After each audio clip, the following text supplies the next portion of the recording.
Okay, so I want to talk really briefly about something called genetic SNPs. First of all, what are they?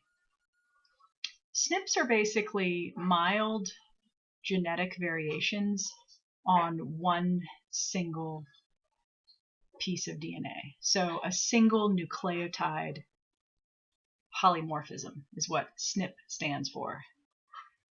It can also be a variation between genes. And what ends up happening, for a long time we've thought that they don't have much to do with health at all because they're real slight variations.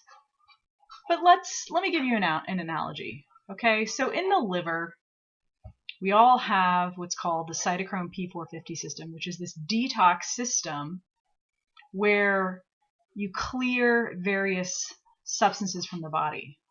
You have different pathways. Think of them like lanes in the checkout. Pathways whereby if you ingest, say, alcohol, it clears largely down one pathway, etc. Right?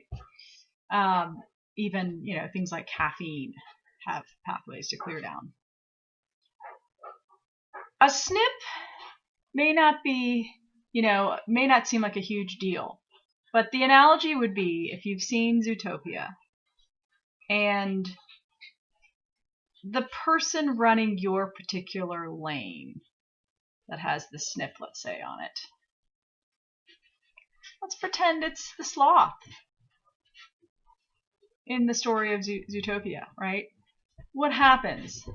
It can take a while for things to get processed in the liver down that particular pathway.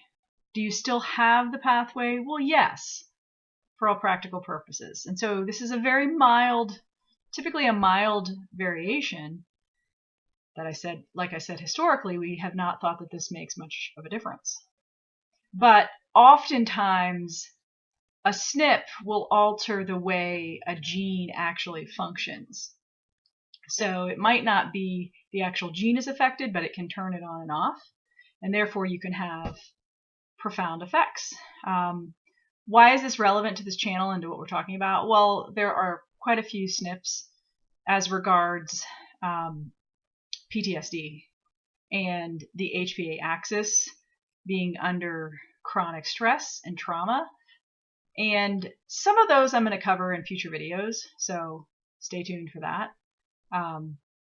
The other piece to keep in mind is that PTSD is really not merely psychological. I mean, I would think most people that follow this channel would get this, but it's also physiological, and it's inflammatory in nature.